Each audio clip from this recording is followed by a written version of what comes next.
आप पढ़ाई अब स्टार्ट कर रहे हो, टर्मिनल एग्जाम सर पे है, तो मैं हूं आपका शुभम भैया, जो आज आपको बताऊंगा ऐसे इंपॉर्टेंट क्वेश्चंस जिसका प्रोबेबिलिटी 80% से ज्यादा है आपके एग्जाम में आने का, ताकि इतना तो आप कर लो। पहला चैप्टर है आपका रियल नंबर्स। तो रियल नंबर्स में आपका एमसीक्यू में क्वेश्चंस आते हैं और आपका 3 मार्क्स में क्वेश्चन आते हैं। तो एमसीक्यू में आपको कैसा क्वेश्चन मिलेगा?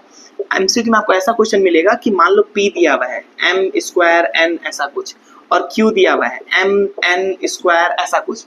इसने बोला कि find HCF of P comma Q. आप नंबर का प्रैक्टिस करके जाते हो, एग्जामिनर ऐसा क्वेश्चन पूछ लेता है। इसके बाद दूसरा क्वेश्चन आपको कैसा मिलता है? एचसीएफ कोई नंबर का दिया हुआ है, मान लो 50,75, इसका एचसीएफ आपको दिया हुआ है। इसका आपको पूछ लेगा या फिर एचसीएफ आपको दिया हुआ है a,75 का, ठीक है। आपको एलसीएम दिया हुआ है a,75 का, और आपको पूछ लेगा कि a क्या होगा, ठीक है। तो इसमें हम लोग जो फॉर्मूला पढ़े वो लगाएंगे। इसके बाद 3 मार्क्स का क्वेश्चन में कैसा क्वेश्चन आएगा? 3 मार्क्स में आपको क्वेश्चन आता है कि प्रूव दैट √2 या √3 इरेशनल है। क्या आएगा?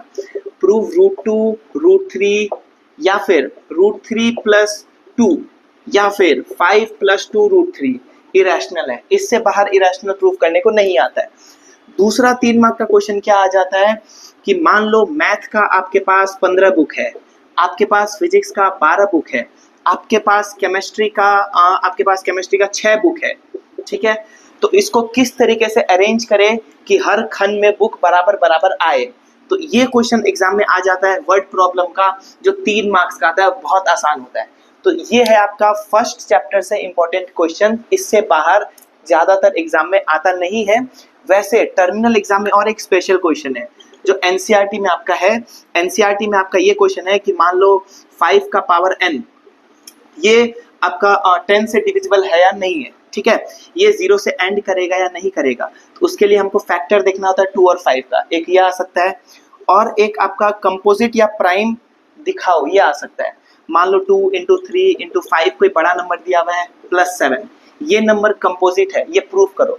ये आपका एनसीईआरटी वाला क्वेश्चन या तो ये 2 आ सकता है, और बाकी जो मैंने क्वेश्चन बताया उसमें से कोई आ सकता है।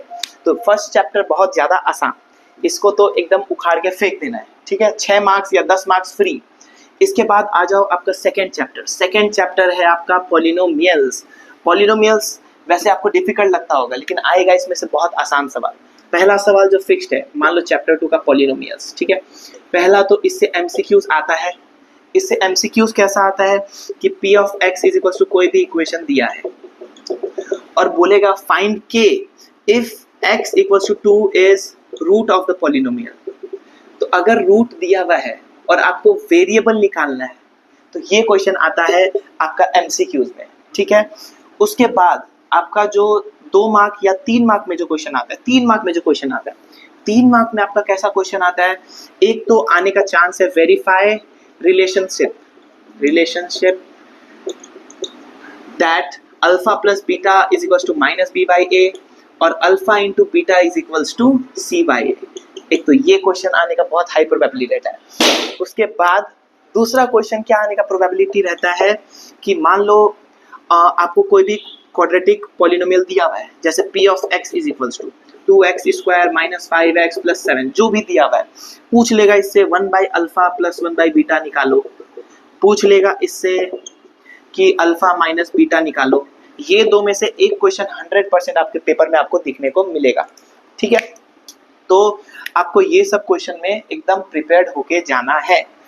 अब मैं आता हूँ आपको थर्ड चैप्टर के बारे में बताने। थर्ड चैप्टर है आपका pair of linear equation in 2 variable. Linear equation in 2 variable में बहुत आसान, लीनियर इक्वेशन इन 2 वेरिएबल, ठीक है, 2 वेरिएबल। इसका मतलब इक्वेशन 2 वेरिएबल में रहेगा। इसमें एक तो एमसीक्यू में क्वेश्चन आएगा। एमसीक्यू में क्या क्वेश्चन आता है कि अगर 2 लाइन पैरेलल है, L1 L2 पैरेलल है, तो k का वैल्यू बताओ। अब देखो 2 लाइन दे देगा आपको 2x + ky - 3 = 0। उसके बाद आपको दे दिया 3x - 5y + 2 = 0। अगर बोला कि लाइन 1 और लाइन 2 आपस में पैरेलल है, तो आपको k का वैल्यू निकालना है, तो आपको बस कंडीशन लगाना है। तो ये क्वेश्चन एमसीक्यू में पक्का आएगा। इसके बाद 3 मार्क में क्या क्वेश्चन आता है? इसमें से 3 मार्क में क्वेश्चन आता है, या तो आएगा solve the equation, solve the equation मतलब दो इक्वेशन आपको दिया है, मान लो आपको दो इक्वेशन क्या दिया है 2x, चलो अच्छा ही क्वेश्चन बताता हूँ जो एग्जाम में आता ही आता है, 99x ठीक है plus y is equals to कुछ भी दिया हो 1011 और x plus 99y is equals to मान लो आपको दिया हो 1025 या जो भी, तो इसको आपको सॉल्व करने को आता है। तो सॉल्व करने का तरीका क्या है, एलिमिनेशन मेथड है और कौन सा मेथड है, सब्स्टिट्यूशन मेथड है। तो इसको आपको प्रैक्टिस कर लेना है, इस तरह का क्वेश्चन को आपको दिमाग सॉल्व कर लेना है। और आता है सॉल्व ग्राफिकली, ग्राफिकल मेथड, ठीक है, ग्राफिकल मेथड भी बहुत पूछा जाता है। तो आपको ग्राफ बनाना सीख लेना है कि इसको ग्राफ में कैसे बनाएंगे और कैसे सॉल्व करेंगे। तो इस चैप्टर में बस यही है और तो कुछ है नहीं। इसके बाद हम लोग आ जाते हैं चैप्टर 4 में जो कि है क्वाड्रेटिक इक्वेशन। इसको मैं मिटा देता हूँ। क्वाड्रेटिक इक्वेशन में एमसीक्यू में क्या आएगा, क्वाड्रेटिक इक्वेशन में एमसीक्यू में ये आएगा कि कोई भी क्वाड्रेटिक इक्वेशन दिया हुआ है, मान लो क्वाड्रेटिक इक्वेशन में px लिख देता हूँ, ठीक है, x square plus 4x plus 7 या जो भी, इसमें ये आता है find nature of root. Nature of root का मतलब इसके कितने रूट्स होंगे, एक रूट, दो रूट या फिर नो रूट्स, जीरो रूट्स। तो ये आपको एमसीक्यू में आता है जो डी से हम लोग को चेक करना होता है। इसके बाद इसमें दूसरा क्वेश्चन जो 3 मार्क में आएगा और वेरी इंपॉर्टेंट है ना, तो ये क्वेश्चन कैसा आता है आपका टर्मिनल एग्जाम में, तो 5 मार्क्स में भी आ सकता है। कैसा क्वेश्चन आएगा कि मान लो वर्ड प्रॉब्लम्स जो है आपके, वर्ड प्रॉब्लम्स, कितने टाइप के वर्ड प्रॉब्लम्स है इसमें, बहुत टाइप के वर्ड प्रॉब्लम्स है।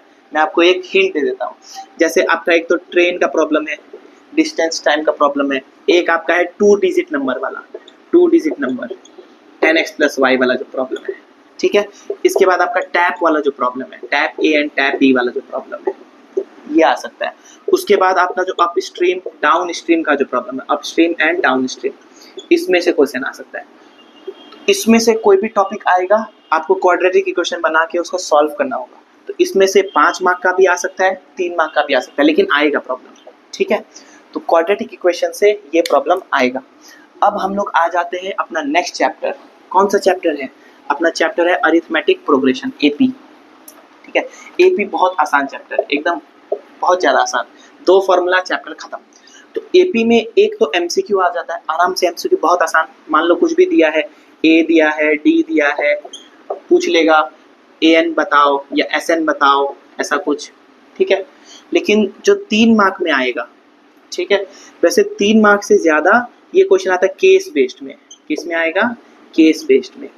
केस बेस्ड में इसका कौन सा क्वेश्चन आता है, इसमें मान लो ऑडिटोरियम हॉल है, बीच में प्रोग्राम होता है, साइड साइड में चेयर्स लगे, ये चेयर्स है, ये चेयर्स का रो है, बोलेगा कि टोटल कितने चेयर्स हम लोग लगा सकते हैं इस ऑडिटोरियम हॉल में।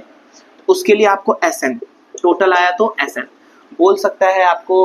दूसरा एमसीक्यू में कि find number of chairs in 4th रो, ठीक है, तो आपको A4। तो ये क्वेश्चन सब आते हैं केस बेस्ड में। ये आपके मिसलेनियस में जो दिए हुए हैं एनसीईआरटी एक्सरसाइज में, आप वो कर लोगे तो बहुत है, इनफ है। तो एपी में आपका ये और ये बहुत ध्यान देने वाला बात है। इसके बाद अपना एपी के बाद चैप्टर आ गया कोऑर्डिनेट ज्योमेट्री, मतलब इससे आसान तो कोई चैप्टर ही नहीं है, कोऑर्डिनेट ज्योमेट्री। केस बेस्ड एक एपी से आएगा, केस बेस्ड दूसरा कोऑर्डिनेट ज्योमेट्री से फिक्स्ड आएगा, कोऑर्डिनेट ज्योमेट्री से केस बेस्ड आएगा, कोऑर्डिनेट ज्योमेट्री, ठीक है। इसमें आपका एमसीक्यू में कैसा क्वेश्चन आता है, एमसीक्यू में आपको 4 कोऑर्डिनेट दे देते हैं और पूछता है कि ये स्क्वायर है, रेक्टेंगल है, रोम्बस है, क्या है। इस क्वेश्चन को अगर आप डिस्टेंस से सॉल्व करने लग जाओगे तो बहुत टाइम लग जाएगा। इसको आपको कैसे करना है, आराम से 4 पॉइंट प्लॉट किए, देखते ही पता चल जाएगा रेक्टेंगल है, स्क्वायर है, क्या है। 1 मार्क में ये क्वेश्चन आता ही आता है। दूसरा आपका 3 मार्क में क्या क्वेश्चन आएगा, 3 मार्क में क्वेश्चन आपका आ जाता है कि रेशियो निकालो। आपको पॉइंट ए भी दे देगा, पॉइंट पी दे देगा, जो कि कोई रेशियो में डिवाइड करता है, ठीक है। तो आपको निकालना होता है ये रेशियो, ये सब दिया होता है। तो ये क्वेश्चन आपका आ जाता है स्कूल एग्जाम्स में। और आपका केस बेस्ड में क्या क्वेश्चन आता है, केस बेस्ड में क्वेश्चन ये फिक्स्ड है कि कोई भी 2 कोऑर्डिनेट दे देगा, बोलेगा कि इन दोनों के बीच में डिस्टेंस निकालो, या फिर आपको बोलेगा कि मान लो इसके बीच में कोई पॉइंट है जो कि 1:2 रेशियो में है, तो इसका कोऑर्डिनेट निकालो, या फिर मिड पॉइंट निकालो। तो केस बेस्ड में ये क्वेश्चन बहुत फेमस है, आता ही आता है। तो इसके बाद अपना नेक्स्ट चैप्टर में आ जाते हैं। नेक्स्ट चैप्टर है अपना ट्राइंगल्स। ट्रायंगल्स में क्या क्वेश्चन आता है?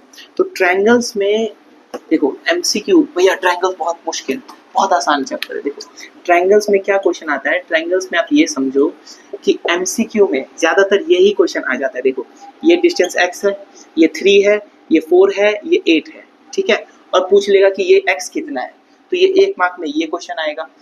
और आपका 3 मार्क में, ठीक है, या 5 मार्क में ट्रायंगल्स इंपॉर्टेंट है, ट्रायंगल से पीपीटी 100% आएगा। पीपीटी पढ़ के जाना है, जाना है, जाना है। उसके बाद भैया हमसे ये न्यूमेरिकल वाला क्वेश्चन सब नहीं बनता है। देखो आप एटलीस्ट एनसीईआरटी का क्वेश्चंस कर लो, एनसीईआरटी का क्वेश्चंस आपके लिए एक बार के लिए ट्रायंगल्स में काफी है। एनसीईआरटी के एक्सरसाइज में जो ट्रायंगल्स का क्वेश्चन है वो अच्छा है, उसमें से ही क्वेश्चन आ जाता है, एक या तो इधर आ जाएगा या 3 मार्क में आ जाएगा। तो ट्रायंगल्स चैप्टर में आपको सबसे इंपॉर्टेंट पीपीटी और थोड़ा सिमिलैरिटी वगैरह कैसे क्या है वो आपको समझ लेना है। इसके बाद नेक्स्ट चैप्टर है आपका सर्कल्स। नेक्स्ट चैप्टर है आपका सर्कल्स। सर्कल तो बहुत आसान चैप्टर, ठीक है। अब आप फंस क्यों जाते हो? क्योंकि आप थ्योरम पढ़ने में पूरा बिजी हो जाते हो, थ्योरम का प्रूफ पढ़ने में बिजी हो जाते हो, न्यूमेरिकल आप करते नहीं हो। इसमें आपको न्यूमेरिकल प्रैक्टिस करके जाना है। न्यूमेरिकल मतलब कोई सर्कल दिया हुआ है, आपको ये दिया हुआ है, टेंजेंटल लेंथ दिया हुआ है, रेडियस दिया हुआ है, पूछ लेगा ये डिस्टेंस क्या होगा, तो ऐसा क्वेश्चन सब आता है, न्यूमेरिकल क्वेश्चन सब आता है। आपको मान लो 3 मार्क का जो क्वेश्चन आएगा तो वो थ्योरम आएगा क्या, आपको प्रूफ दैट ऐसा आएगा जैसे एक सर्कल है जो कि स्क्वायर के अंदर इंस्क्राइब किया हुआ है, ठीक है, तो आपको प्रूफ करना रहता है कि proof sum of opposite sides are equal, या फिर A B plus C D is equal to D plus E F, तो ये सब आएगा आपका। ये थ्योरम एक्सियम प्रूफ करने को नहीं आएगा, ठीक है, ये आएगा। या फिर कोई 2 टेंजेंट वाला क्वेश्चन आ जाएगा, ये क्वेश्चन आप बहुत बार देखोगे एग्जाम में, ये एंगल कुछ ना कुछ ये सब निकालना। सर्कल में क्या प्रैक्टिस करना है, न्यूमेरिकल, मेरा बात याद रखना, ठीक है। इसके बाद आपका नेक्स्ट चैप्टर आ गया डिफिकल्ट टेस्ट ना ट्रिगोनोमेट्री। देखो डिफिकल्ट टेस्ट नहीं है, शुरू में तो बहुत आसान है, शुरू में तो बहुत आसान है, बस आप ध्यान नहीं देते हो। दिक्कत ये है कि पढ़ाते हैं ए बी, एग्जाम में आ जाता है एप्पल बनाना ये सब, तो आपको क्या ध्यान देना है कि देखो एग्जाम में क्वेश्चन ये नहीं आएगा कि साइन थीटा इक्वल्स टू 3/5 निकालो कॉस थीटा क्या होगा, ऐसा क्वेश्चन नहीं आएगा। एग्जाम में कैसा डिफिकल्ट क्वेश्चन आता है कि मान लो दे दिया 3 tan theta is equals to 4, निकालो cos theta plus sine theta divided by cos theta minus sine theta, इसका वैल्यू क्या है, ये सब क्वेश्चन आएगा एग्जाम में। ये 1 मार्क में, ये 1 मार्क में क्यों है, क्योंकि बहुत आसान क्वेश्चन है, बस आपको दिख नहीं रहा है, तो देखना है इसको। इसके बाद आपको और क्वेश्चन क्या आता है, आपको अब ये क्वेश्चन आसानी से नहीं आएगा कि find tan 30 into sine 60 plus ये रेयर आ सकता है लेकिन बहुत आसान। इसका बदला कैसा क्वेश्चन आएगा, साइन a प्लस बी दिया हुआ है आपको 1, कॉस a माइनस बी आपको दिया हुआ है 1/√2, एंगल a और एंगल b क्या होगा ये निकालो, ये क्वेश्चन आएगा। इसीलिए आपसे नहीं बनता है ट्रिगोनोमेट्री।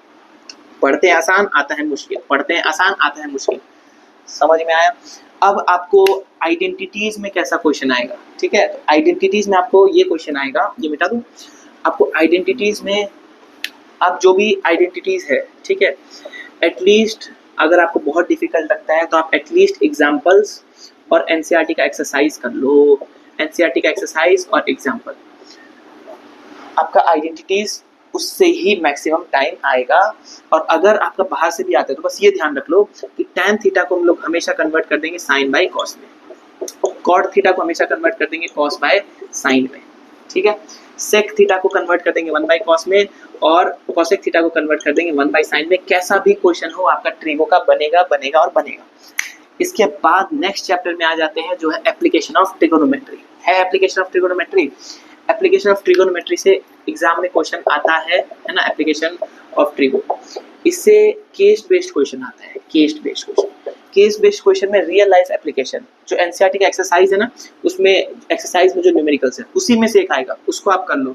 ये मैं आपको कराया भी हूँ, ये मेरा चैनल में जाके इसका पूरा एक्सरसाइज सॉल्व कराया हूँ एकदम आराम से, वो देख लोगे तो फिक्स्ड है, 6 मार्क्स तो आएगा ही आएगा। 6 मार्क्स भैया कैसे, केस बेस्ड में देखो, मान लो एक शिप इधर है एक शिप उधर है, आपको निकालना है कोई डिस्टेंस, ये सब क्वेश्चन आपको आएगा एग्जाम में, ठीक है। और एप्लीकेशन ऑफ ट्रिगो में एमसीक्यू अगर आएगा तो एकदम आसान सा, एंगल ऑफ एलिवेशन निकालो या एंगल ऑफ डिप्रेशन निकालो, ये सब क्वेश्चन एग्जाम में आएगा एप्लीकेशन ऑफ ट्रिगोनोमेट्री में, जो वीडियो में बना चुका हूँ। एकदम इसको देख लेना, फिक्स्ड मार्क्स मिलेगा, ठीक है। इसके बाद हम लोग आ गए 11वां चैप्टर में। 11वां चैप्टर है आपका, ये हो गया। अब आपका चैप्टर है area related to circle. Area related to circle से कैसा क्वेश्चन आएगा भैया? एरिया रिलेटेड टू सर्कल से कैसा क्वेश्चन आता है, देखो। एरिया रिलेटेड टू सर्कल से ऐसा क्वेश्चन आता है जैसे आप मान लो कि आपको इसमें क्या क्या दिया हुआ है, सेगमेंट होता है, इसमें आपका सेक्टर होता है ना, और इसमें आपका ये निकाल लेता है, आर्क लेंथ निकालने आ जाता है। ये तीन में से कुछ ना कुछ निकालने आता है। तो एमसीक्यू में सिंपल क्वेश्चन आ जाएगा कि find sector, find area of segment. Area of segment तो नहीं आएगा, ये आ जाएगा, ठीक है। 3 मार्क में कैसा क्वेश्चन आता है, ज्यादातर वो हॉर्स वाला क्वेश्चन नहीं है एक एनसीईआरटी में कि हॉर्स कितना गेज करता है, ये बहुत फेमस क्वेश्चन है। उसके बाद 3 मार्क में सेगमेंट का एरिया निकालो, ये सब क्वेश्चन आता है, ठीक है।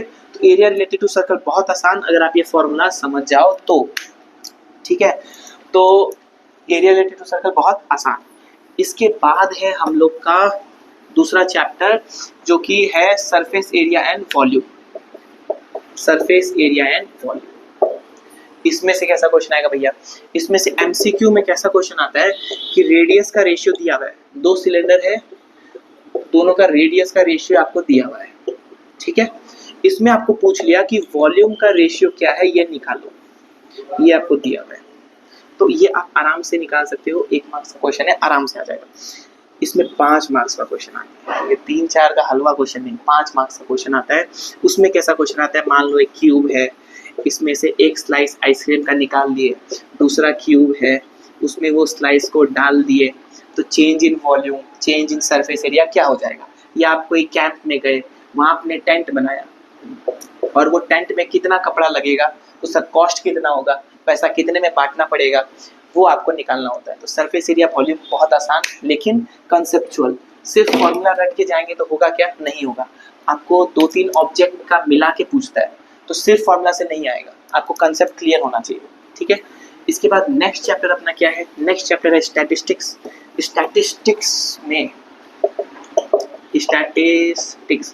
स्टैटिस्टिक्स में भी देखो, मैथ्स में प्रॉब्लम क्या हो रहा है बच्चों के साथ कि पढ़ा रहे हैं ए फॉर एप्पल, पूछ रहे हैं ए फॉर एम्स्टरडैम, ठीक है, मेरा स्पेलिंग गलत हो सकता है, तो ये प्रॉब्लम है। स्टैटिस्टिक्स में पढ़ाएंगे मीन, मीडियन, मॉड, इसका फॉर्मूला हमको पढ़ा देंगे, ठीक है।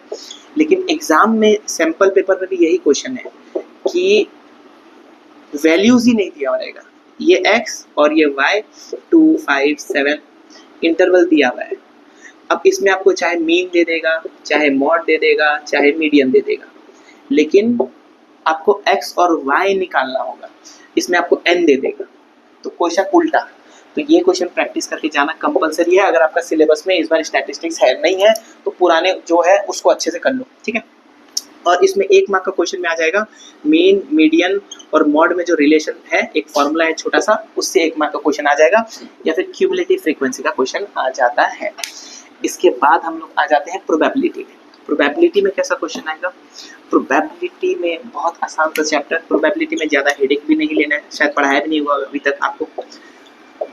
प्रोबेबिलिटी में आपको एकदम सिंपल सा प्रोबेबिलिटी निकालने आता है, जो होता है number of favourable events by number of events, ठीक है। कॉइन को टॉस किए तो क्या होगा, डाइस को थ्रो किए तो क्या होगा, और कार्ड्स में कार्ड्स का प्रॉब्लम आ जाता है। तो सिंपल प्रॉब्लम आता है, 2-3 मार्क का, ज़्यादा हेडेक लेना नहीं है।